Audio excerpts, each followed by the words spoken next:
Welcome back to Worldview. Now, I had hobbies when I was in school. When I was 15 or 16 years old, they mostly involved chasing girls. Well, guess what? These kids have another hobby. It's not the simple radio station over the school intercom. They actually have a full online communications vehicle that serves the entire community of Cowbridge. Welcome to the world of Will, Tom, Lucas, and Matt, also known as Cowbridge Radio. I think after you see this, you'll understand the kids are going to be just fine.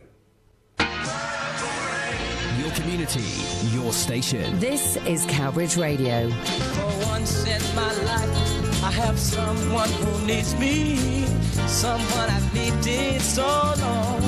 We love Cowbridge. Cowbridge Radio, local news. In today's headlines, Cowbridge Police Station is given a new lease of life. 2 brothers are in court for dumping illegal waste. A local councillor speaks about fire service cuts. 3 people are rescued from the sea.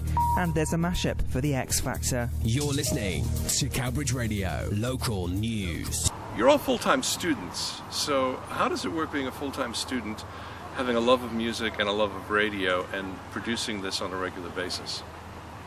It works quite well. It works as just an after-school activity a lot of the time, and then we do the management. A lot of its technology has really helped us, so like we can just use it on the computer, and we can type stuff up, say, or we can find music, we can source different things, and it just works like as an after-school thing. We present after school most of the time, and then we play music throughout the day, and we're hoping to get other presenters on board so they can cover us during the day. We've had really good support from the community. I think they're just really pleased to have a local station, because I think so many radio stations now are not local enough, but I think Cowbridge Radio is at the heart of the community. I think that's just really important in this day and age. I think this is probably going to come out a bit strangely, but a lot of people say don't mix business with friendships, but this is exactly what we've done, and it has worked out better than we ever expected. And it's just something that we're going to keep with us for the rest of our lives, genuinely. A couple of months ago now, we've won an award from Unlimited for Social Entrepreneur. I've been up to a few workshops in London with them, and they've been teaching us about how you can work with the social part of it, which is benefiting the community, and the entrepreneur part of it, which is obviously business. And there's a way of us sustaining what we love doing as a kind of after-school club, as you could put it, sustaining what we love doing, but at the same time benefiting the community. Well, we experimented a bit with some free software and things, and then we thought, wow, this is working. And then eventually we moved on, we bought licenses, we became a professional radio station, and we were invited to go by various organisations who wanted us there, and they wanted to, because they appreciated that we had done this. Your format is adult contemporary, with sort of a BBC Two sort of thing, I think what you said to me. Yet you're looking to change perhaps and bring in more talk and chat, sort of like Radio 4. Talk a little bit about the format of the station, how it's evolved and where it's going. Well, I mean, me, Tom, and Lucas, we're all teenagers, so we obviously kind of when we went through it, we jumped straight in and said, right, we're going to do top 40, this is what everyone likes. It's not, and we eventually learned, and we learned actually quite quickly, that it's not what the people want, and we saw a jump in listeners when we changed to bring in more music that the people wanted. We discovered this from events, and recently in the Cowbridge May Fair a couple of months ago, we were asked, do we do any talking shows by quite a number of people? So we said no, we don't, but I think it would be important to incorporate them with music and bring them in eventually.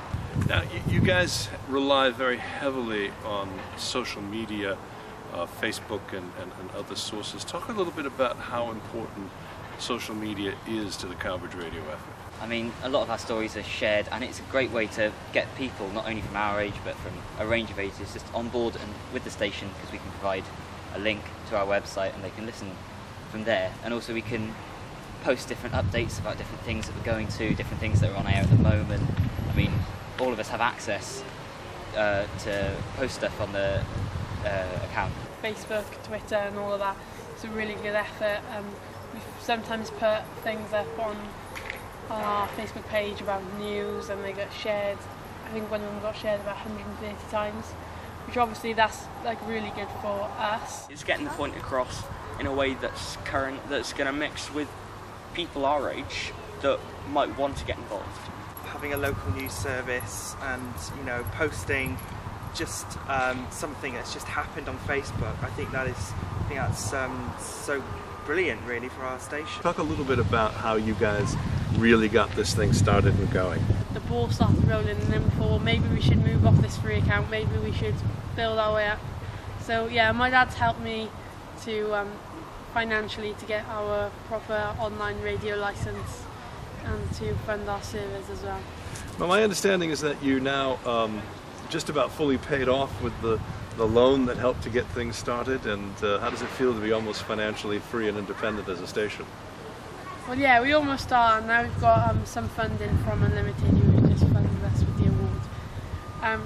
So yeah, but the only thing is now that we have our licence renewal next March, but hopefully we'll be able to get some advertisers and stuff to help us pay for that. We really appreciate their support and we really appreciate what they do, and I mean it does give us a chance because all the money will just go back into the station and it will help us continue on in what we're doing. You talked about doing business with friends and how most people say you shouldn't. How do you balance the friendship as well as getting things done, having to tell your friends, we need this done now? I think because we all know each other so well now, I think we can get the point across in a fun sort of way, as well as actually getting it done. And I think that's a big part of things, that we know we can all get the work done, but we don't have to do it in a, you're doing this, you're doing that, get it done. We can do it as a happy group, not, you know, a old boring office group. The sound of Cowbridge. You're listening to Cowbridge Radio.